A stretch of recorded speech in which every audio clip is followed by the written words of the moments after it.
Assalamualaikum warahmatullahi wabarakatuh. Perkenalkan, nama saya Miarsi. Saya dari kelas akuntansi reguler C.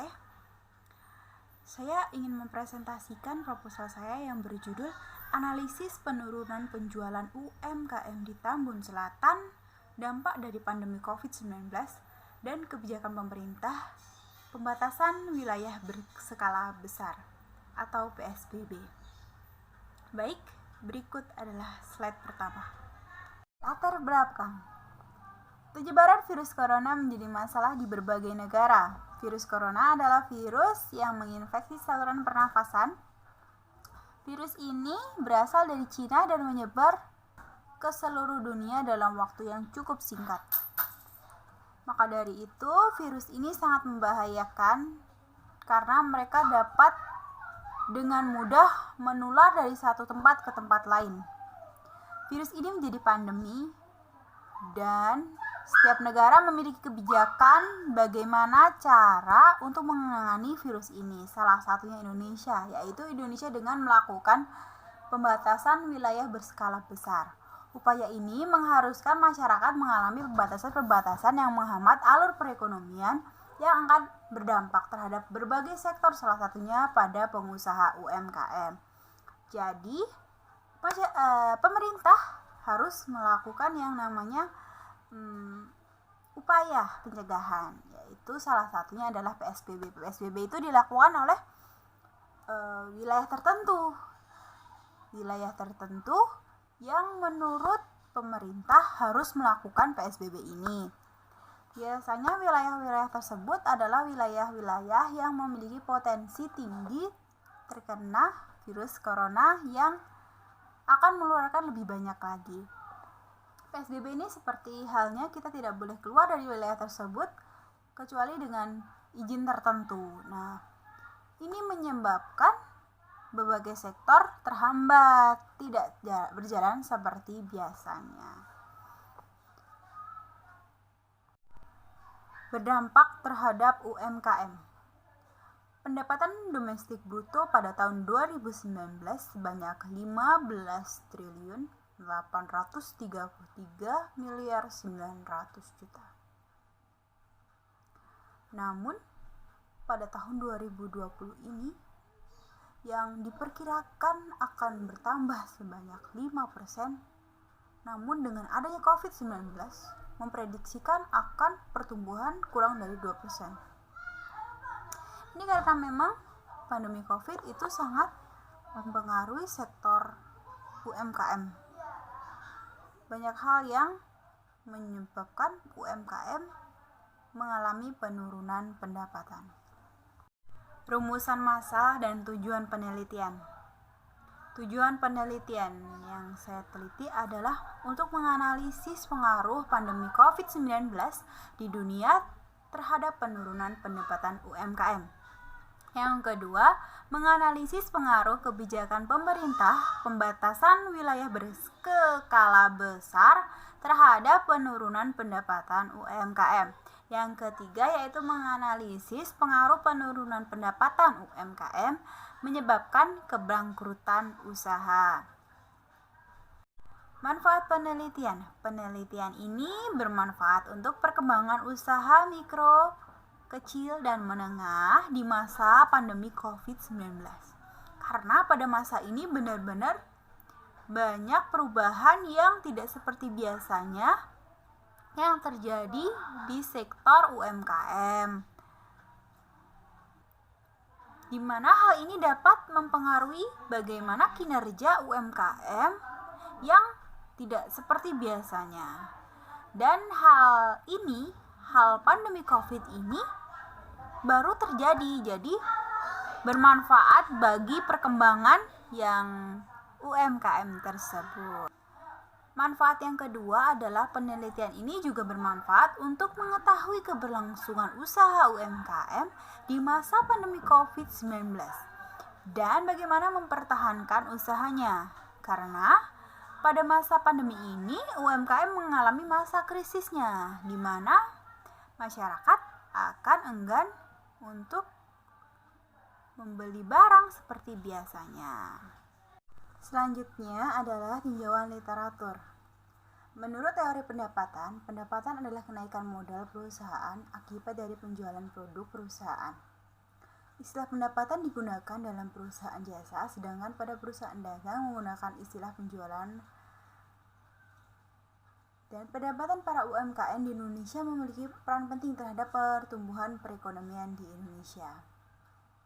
Seperti halnya yang diungkapkan oleh Nirai 2020 bahwa pandemi COVID-19 memiliki pengaruh yang signifikan terhadap kinerja UMKM. Pendapatan merupakan unsur penting dalam suatu perusahaan karena dengan adanya pendapatan maka suatu usaha dapat berjalan secara normal dan dapat menjalankan operasional sebagaimana mestinya. Pendapatan ini adalah unsur yang penting dalam suatu perusahaan karena itu adalah timbal balik yang diterima dari apa yang telah dikeluarkan oleh sebuah instansi. Literatur yang kedua yaitu kebijakan pemerintah terkait pandemi COVID-19. Sesuai dengan peraturan pemerintah nomor 21 tahun 2020 tentang pembatasan sosial berskala besar dalam rangka percepatan penanganan coronavirus (DSM 2019) ditetapkan pada 31 Maret 2020. Jadi kebijakan ini telah dilaksanakan dari tanggal 31 Maret 2020. Pemerintah daerah atau Pemda dapat melakukan pembatasan sosial berskala besar atau PSBB untuk suatu provinsi atau kabupaten kota tertentu. PSBB dilakukan dengan pengusulan oleh gubernur, bupati, wali kota kepada Menteri Kesehatan. Jadi PSBB ini harus sesuai dengan protokolnya, di mana suatu wilayah jika melakukan PSBB maka harus melakukan protokolnya terlebih dahulu.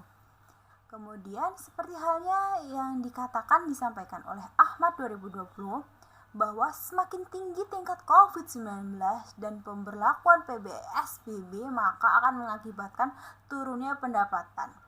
Sedangkan jika COVID-19 menurun angkanya dan pemberlakuan PSBB tidak lama, maka penurunan pendapatan UMKM akan berkurang. Jadi lama cepatnya PSBB menurut Ahmad itu dapat mempengaruhi pendapatan UMKM. Dampak dari COVID-19 dan pemberlakuan PSBB dapat menurunkan tingkat pendapatan yang akan mengakibatkan sektor UMKM mengalami penurunan volume penjualan, terancam bangkrut, pengurangan karyawan, berat dalam membayar cicilan, kesulitan pengembangan usaha UMKM. Maka dari itu kebijakan pemerintah harus tepat sasaran, di mana tugas pemerintah adalah menjaga laju pertumbuhan ekonomi dan menjaga keselamatan kesehatan masyarakat. Dua pokok ini harus segera dilakukan secara bersamaan. Menurut Aknot 2020, pandemi ini menyebabkan turunnya kinerja dari sisi permintaan. Dengan adanya penurunan konsumsi masyarakat akan menyebabkan turunnya daya beli. Dengan adanya penurunan daya beli akan menurunkan tingkat laba yang dihasilkan yang akan mempengaruhi tingkat pendapatan. Jadi inilah hasil dari pengurangannya pendapatan akibat COVID-19. Baik, selanjutnya adalah kerangka pikir. Dari kerangka pikir ini dapat dilihat yaitu variabel X1-nya adalah dampak COVID-19, X2-nya kebijakan pemerintah terkait dengan PSBB yang akan mempengaruhi Y1 yaitu penurunan pendapatan UMKM dan juga dapat mempengaruhi terancamnya rugi atau bangkrut UMKM tersebut. Nah, baiklah, saya akan menjelaskan terlebih dahulu hubungan antar variabel ini. Dampak COVID-19 dari luar atau dampak COVID-19 global dapat mempengaruhi tentang penurunan pendapatan UMKM, dan dengan penurunan pendapatan UMKM yang secara drastis akan menyebabkan UMKM tersebut terancam rugi atau bangkrut, di mana dampak COVID-19 secara global ini mempengaruhi kesehatan dunia, menggerus perekonomian bersifat global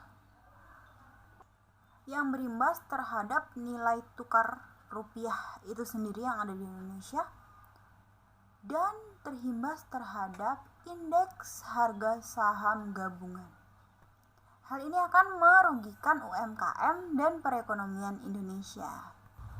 Para UMKM yang menggantungkan terhadap produk impor akan terpengaruh karena mempengaruhi nilai tukar atau bisa dengan melonjaknya harga yang tidak dapat dikendalikan oleh pasar global yang akan mempengaruhi kinerja perekonomian Indonesia.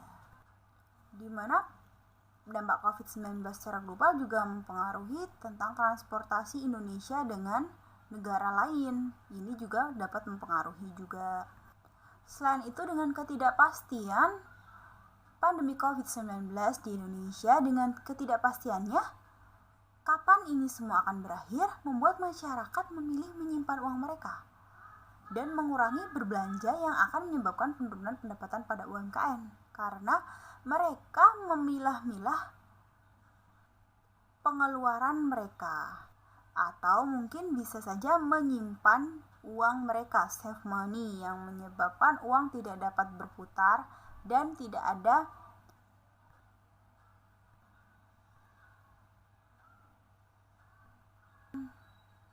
perputaran keuangan seperti biasanya. Hal inilah yang akan menyebabkan penurunan pendapatan UMKM. Jika hal ini terjadi terus-menerus, akan menyebabkan UMKM terancam rugi atau bangkrut. Yang kedua yaitu kebijakan pemerintah terkait dengan PSBB-nya ini, pembatasan wilayah berskala besar. Nah, ternyata PSBB ini dapat menyebabkan penurunan pendapatan pada UMKM dan terancam rugi atau bangkrut. Meskipun PSBB ini diharapkan bisa mengurangi angka COVID-19 di wilayah tersebut, namun PSBB ini dapat mempengaruhi UMKM dalam pendapatannya. Karena memang warga dibatasi dalam pergerakannya, dibatasi bagaimana perlakuannya, dan antar mereka diberikan jarak sehingga mereka berkurang interaksinya. Karena memang itu protokol yang harus dilakukan agar terbebas dari COVID ini. Dengan sepinya pelanggan, maka secara otomatis pendapatan yang mereka dapatkan itu semakin berkurang. Dan dengan berkurangnya pendapatan, jika terjadi terus-menerus akan menyebabkan kerugian atau kebangkrutan suatu UMKM.